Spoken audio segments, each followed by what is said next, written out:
On the 26th of September, 1992, at about 5:27 p.m., a fully loaded aircraft took off from runway 19 at the Murtala Muhammad International Airport in Lagos. The aircraft was a Nigerian Air Force C-130H Hercules military transport aircraft designed and built by Lockheed.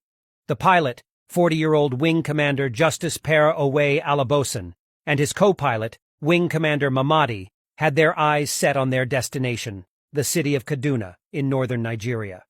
Many of his passengers were middle-ranking Army, Navy, and Air Force officers attending a 9-month senior division course at the Armed Forces Command and Staff College in Jaji, Kaduna State.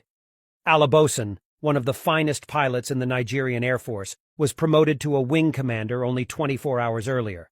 He had previously averted a disaster with a C-130H Hercules aircraft when 2 of its engines failed in mid-air. He received multiple accolades for this feat, and even got a guarantee of employment from the manufacturer of the plane, Lockheed Corporation. However, on that fateful day in 1992, just a few minutes after takeoff from Murtala Muhammad Airport, things went terribly wrong for Alabosan and the passengers of the C-130 aircraft, NAF 911.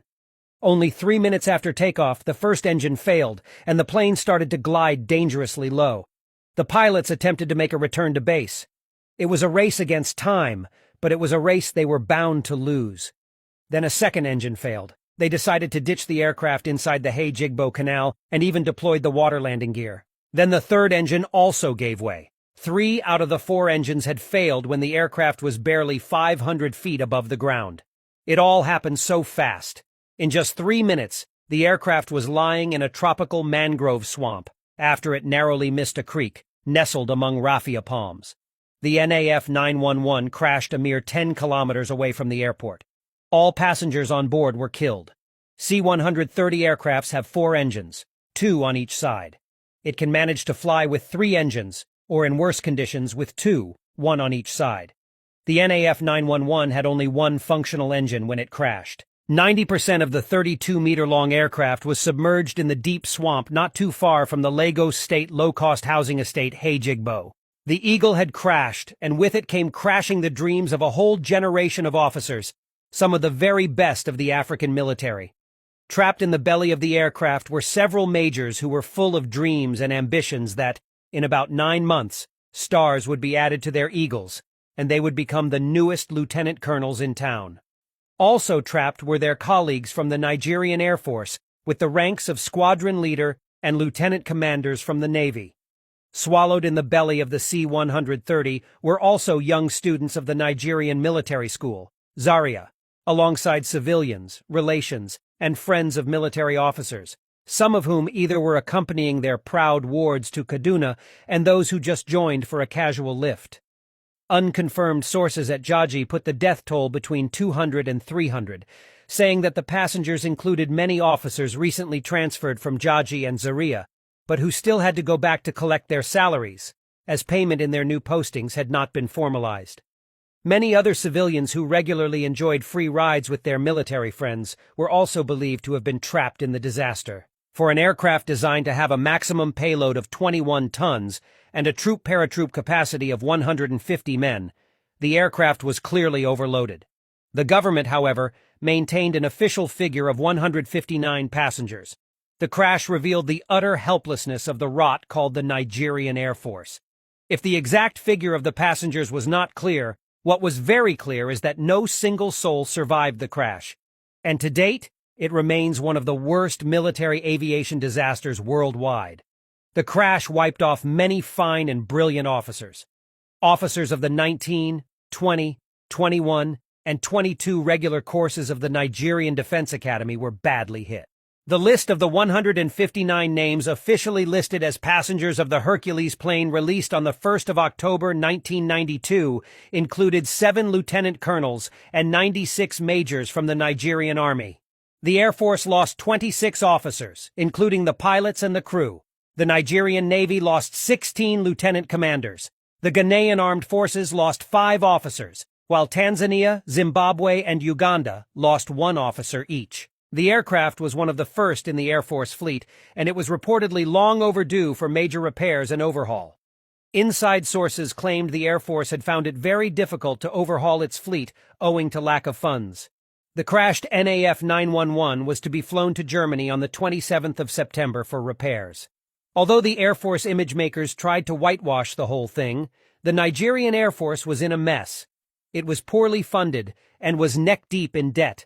A German company representative in Nigeria at the time of the disaster said the Nigerian Armed Forces was owing them an outstanding sum of 500 million Deutsche Mark, about 6.6 billion naira, with the Nigerian Air Force carrying the bulk of that debt.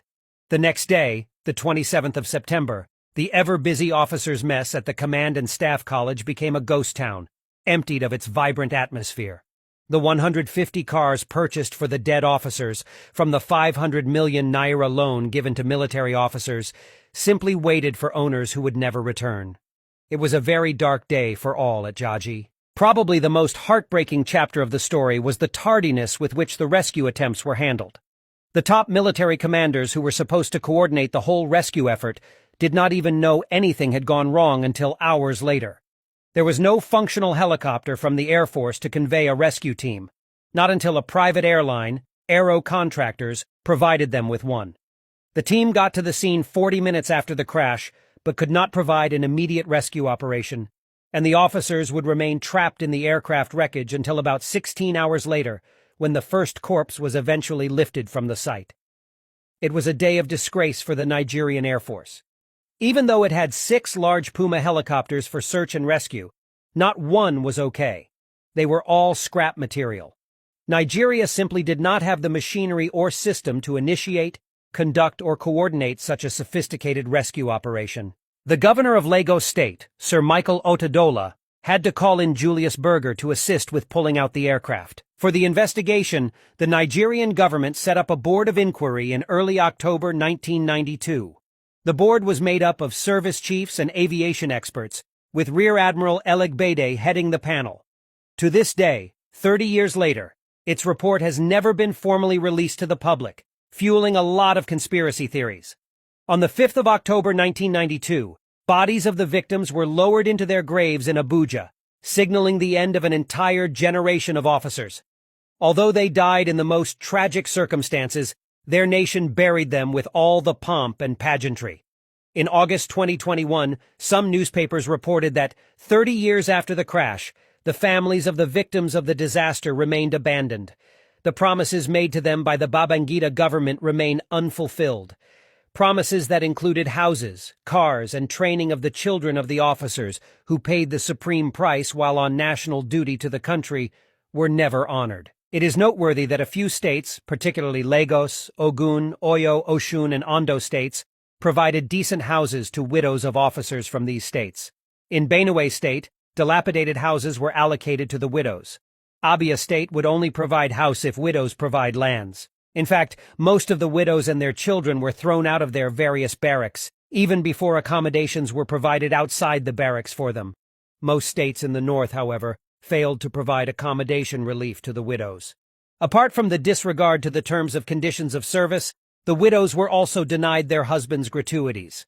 The Peugeot cars given to military officers of the rank of captain and above were denied some of those whose husbands were not privileged to receive before the crash. The only thing that was built to immortalize these officers was a cenotaph at the Senior Course Students' Hostel at the Armed Forces Command and Staff College at Jaji, Kaduna.